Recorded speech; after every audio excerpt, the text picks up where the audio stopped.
வணக்கம். அமரர் கல்கி அவர்களின் சிவகாமியின் சபதம் பாகம் 3 பிக்ஷுவின் காதல் அத்தியாயம் 48 நார்ச்சந்தி நடனம்.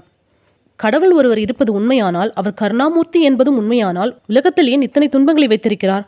மனித வர்க்கம் ஏன் இத்தனை கஷ்டங்களுக்கு ஆளாக வேண்டியிருக்கிறது? இந்த கேள்விகள் ஆதிகாலம் தொட்டு கேட்கப்பட்டு வருகின்றன. உள்ளத்தில் உண்மை ஒளிகொண்ட மகான்கள் மேற்படி கேள்விகளுக்கு விடையும் சொல்லி வந்திருக்கிறார்கள். மனிதர்கள் துன்பம் என்று நினைப்பது உண்மையில் துன்பம் அல்ல. சூரியனை மேகம் மூடுவது போல் நமது அறிவை மூடியிருக்கும் மாயை காரணமாக சில விஷயங்களை துன்பம் என்று நாம் கருதுகிறோம். உண்மையில் துன்பமும் ஒருவித இன்பமே ஆகும். அன்பு வடிவாகி நிற்பவள் துன்பமெல்லாம் அவள் இழைப்பல், ஆக்க நீக்கம் யாவும் அவள் செய்கை, அவள் ஆனந்தத்தின் எல்லையற்ற பொய்கை என்று பராசக்தியை குறித்து இந்த காலத்து மகாகவியான ஸ்ரீ சுப்பிரமணிய பாரதியார் பாடியிருக்கிறார். ஆனால் அன்பு வடிவான ஜெகன்மாதா, ஆனந்தத்தின் எல்லையற்ற பொய்யான அன்னை பராசக்தி ஏன் தன் மக்களுக்கு துன்பம் இழைக்கிறாள்? ஏன் கஷ்டங்களை அளிக்கிறாள்?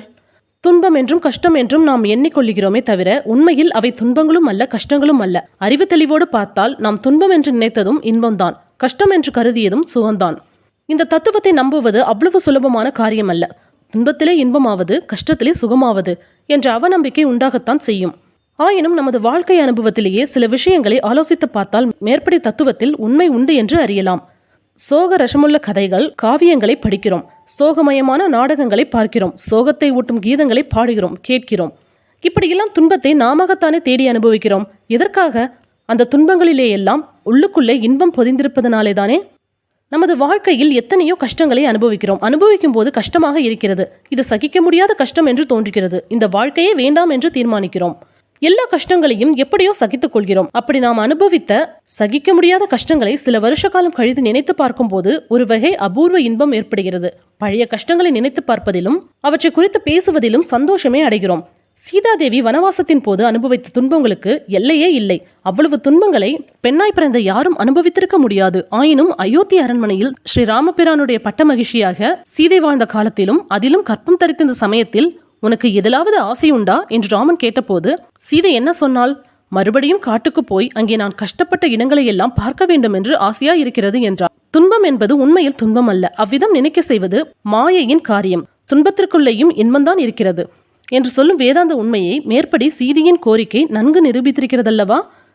சிவகாமியை நார்ச்சந்தியில் நெருக்கடியான தருணத்தில் நிறுத்திவிட்டு மேற்கண்டவாறு நாம் வேதாந்தம் பேசிக் கொண்டிருப்பது பற்றி வாசகர்களின் மன்னிப்பை கோருகிறோம். மேலே சிவகாமியின் காரியத்தை நாம் அறிந்து கொள்வதற்கு மேற்கண்ட பூர்வ பீடிகை அவசியமாய் இருக்கிறது. தமிழகத்து ஸ்திரீ புருஷர்களை சாட்டையடி துன்பத்திலிருந்து பாதுகாப்பதற்காக தளபதி விருபாக்ஷன் அவளை நார்ச்சந்தியில் நடனமாட சொன்னான். அவ்விதம் செய்வது தெய்வீகமான பரதநாட்டிய கலையையே அவமதிப்பதாகும் என்று எண்ணி முதலில் சிவகாமி முடியாது என்றாள்.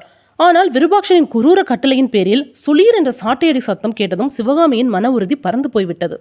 மறுகணம் வாதாபி நகரின் நார்ச்சந்தியில் சிவகாமி தேவி நடனமாடத் தொடங்கினாள். அற்புதமாக ஆடினாள். துன்பத்திலும் இன்பம் உண்டு என்னும் வாழ்க்கை தத்துவம் நன்கு விளங்கும்படி ஆனந்தமயமாக ஆடினாள். சகிக்க முடியாத கஷ்டங்களிலிருந்து எல்லையற்ற ஆனந்தம் பிறக்கும் என்னும் உண்மை நிதர்சனமாகும்படி ஆடினாள். தன்னை மறந்து, வெளி உலகத்தை மறந்து, காலதேச வர்த்தமானங்களை மறந்து ஆடினாள். அந்த காட்சியானது அழகு தெய்வம் ஆனந்த வெறி கொண்டு ஆடுவது போலிருந்தது. வாதாபியின் வீதியில் சிவகாமி நடனமாடிய போது வானமும் பூமியும் அசைவற்று நிற்பது போல் தோன்றியது. வீதியிலே போய்க் கொண்டிருந்த வாதாபி நகர மாந்தர்கள் அப்படியே நின்று அந்த விந்தையை பார்த்தார்கள். பந்தமுற்ற தமிழகத்து ஸ்திரீ புருஷர்கள் சிவற்று நின்றார்கள். கையில் சாட்டை பிடித்த கிங்கரர்களும் சும்மா நின்றார்கள். அவர்களுடைய தலைவன் விருபாக்ஷனும் அசையாமல் நின்றான். அனைவரும் பார்த்த கண்கள் பார்த்த வண்ணம் சிற்ப வடிவங்களைப் போல் நின்றார்கள். காலம் போவதே தெரியாமல் மெய்மறந்து உலகத்தை மறந்து நின்றார்கள். சூரியன் மலைவாயிலில் விழுந்து கோட்டை கதவுகள் சாத்துவதற்குரிய அஸ்தமன பேரிகை முழக்கம் கேட்டது. சிவகாமியின் நடன பரவசத்துக்கு அதனால் பங்கம் ஏற்பட்டது. ஆட்டம் ஆடுவதை நிறுத்தி சிவகாமி நின்றாள். அத்தனை நேரமும் ஏதோ ஒரு அதிசய ஆனந்த உலகில் சஞ்சரித்துக் கொண்டிருந்தவள் திடீரென்று பூ உலகத்துக்கு வந்தவளாய் சுற்றுமுற்றும் பார்த்தாள். தான் நின்றிருந்த இடத்தையும் இத்தனை நேரம் செய்த காரியத்தையும் நினைவுக்கு கொண்டு வந்தாள். அவள் உள்ளத்தில் சகிக்க முடியாத வெட்கத்துக்கும் துன்பத்துக்கும் மத்தியில் இன்பமும் பெருமையும் உதித்தன. கட்டப்பட்டு நின்ற பல்லவ நாட்டு ஸ்திரீ புருஷர்களை சிவகாமி நோக்கினாள். அவர்களுடைய கண்களிலே ததும்பிய நன்றியறிதலை கவனித்தாள். யாருடனும் ஒரு வார்த்தையும் பேசாமல் பல்லக்கில் போய் ஏறிக்கொண்டாள். பல்லக்கு மாளிகையை அடைந்தது. ஹை ஃப்ரெண்ட்ஸ், உங்களுக்கு இந்த கதை பிடிச்சா லைக் பண்ணுங்க, ஷேர் பண்ணுங்க, மறக்காம சப்ஸ்கிரைப் பண்ணுங்க. தேங்க்யூ.